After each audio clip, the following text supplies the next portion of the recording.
가끔씩 토닝 레이저는 여름에 받으면 안 된다 이런 얘기가 많은데 사실 그렇진 않고요. 여름철에 가능하냐 또는 피하는 게 좋냐 이런 시술들은 피부 표면의 자극이 적냐 많냐에 따라 구분하는 게 중요합니다. 여름에 피부 관리를 제대로 못하셨다가 가을에 뒤집어졌다고 오시는 분들이 매년 많습니다. 조금이라도 내 피부에 문제가 있는 것 같다면 더 악화되고 나빠지기 전에 오셔서 진단받고 해결하시기 바랍니다. 안녕하세요. 주름 잡는 닥터온 윤성훈입니다. 본격적으로 여름이 시작됐는데요. 여름에는 땀도 많이 나고 피지 분비도 증가하고 자외선도 강하고 화장도 쉽게 무너져서 고민이 많으실 거예요. 특히나 야외 활동이 많거나 수영장이나 각종 레저 스포츠를 즐기시는 분들은 자외선에 하루 종일 노출이 되는데요. 그런 분들에게 여름철에 피부 관리 어떻게 하세요? 라고 물어보면 여름철에 그냥 선크림만 바르면 되는 거 아니에요? 라고 많이 하시는데요. 사실 선크림만 잘 바른다고 관리가 잘 되지는 않습니다. 그래서 오늘은 여름철 피부 관리 4가지 관리법에 대해서 말씀드리겠습니다. 오늘 알려드리는 정보 모르시면 여름 지나고 나서 피부 많이 상할 수 있기 때문에 꼭 참고해서 피부 관리 잘 해주시길 바랄게요. 여름에는 기온하고 습도가 올라가고 땀과 피지 분비가 평소보다 많아지는데요. 그러다 보니까 모공이 잘 막히고 여드름, 트러블이 생길 수가 있습니다. 자외선도 강하다 보니까 색소 침착이나 기미가 악화될 수가 있죠. 게다가 선크림을 자주 덧바르다 보면은 클렌징도 꼼꼼하게 해야 되고 그러다 보면 피부가 쉽게 민감해질 수가 있는데요. 여기에 추가로 잘못된 습관들까지 갖고 있다면 피부는 더 데미지를 입을 수밖에 없겠죠.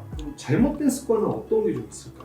여러 가지가 있을 수 있는데 오늘은 3가지 잘못된 습관에 대해서 짚어보겠습니다. 첫 번째 잘못된 습관은 과도한 클렌징이나 잦은 세안인데요. 땀나고 번들거린다고 하루에 몇 번씩 강한 세안제로 벅벅 닦으면 피부 장벽이 망가지게 되겠죠. 장벽이 손상되면 당연히 트러블이나 민감성 피부로 이어져서 쉽게 피부가 뒤집어질 수 있고요. 두 번째는 무거운 화장품을 과도하게 바르는 건데요. 겨울이 아니지만 보습 중요하죠. 그런데 크림이나 에센스 같은 거를 너무 겹겹이 바르는 거예요. 그러면은 땀이나 피지나 제품이 혼합돼 가지고 모공이 막히게 되겠죠. 그러면은 아무래도 가벼운 제형이 더 적합하겠죠. 세 번째는 선크림을 덧바르지 않거나 덧바른 후에 클렌징을 대충 하는 경우인데요. 햇빛이 강하다 보니까 화장이 번진다면서 선크림을 아침에만 한 번 바르고 마는 분들이 계세요. 사실 선크림은 자외선을 차단하는 용도이기 때문에 2시간에서 3시간마다 덧발라야 효과가 유지가 됩니다. 그리고 덧바른 선크림을 제대로 클렌징을 안 하면 노폐물이 쌓이게 되고 트러블이 더 생기게 되겠죠. 그럼 이제는 여름철 피부가 뒤집어지지 않게 하기 위한 4가지 관리법에 대해서 알려드릴게요. 첫 번째는 적정 세안인데요. 하루에 1번에서 3번 정도면 충분합니다. 약산성 클렌징이든 또는 내 피부에 맞는 클렌징에 맞춰가지고 적당하게 세안을 해주는 게 중요하고요. 땀이 많다고 과도하게 세안을 하거나 지나치게 딥 클렌징을 하게 되면 피부 장벽이 무너지기 때문에 부드럽게 마사지 하듯이 씻어주시고 미지근한 물로 헹구는 게 중요합니다. 두 번째는 가벼운 제형의 제품을 사용하시는 건데요. 로션이나 에센스 타입으로 가볍게 보습을 해주고 크림을 써야 한다면 소량만 쓰고 제형을 오일리하지 않는 것을 선택하는 게 중요하겠죠. 그리고 모공이 막히는 게 걱정이 되신다면 노폐물 제거가 쉬운 젤이나 에멀전 타입이 조금 더 좋겠습니다. 세 번째는 자외선 차단제를 반드시 덧바르기입니다. 만약에 외부 활동으로 많이 하셔야 된다면 SPF 50 이상으로 선크림을 사용하시는데 아까 말씀드렸던 대로 2시간에서 3시간마다 덧바르는 게 중요합니다. 그리고 실내에 있더라도 창문으로 자외선이 들어올 수 있기 때문에 이 부분도 주의해 주셔야 되고요.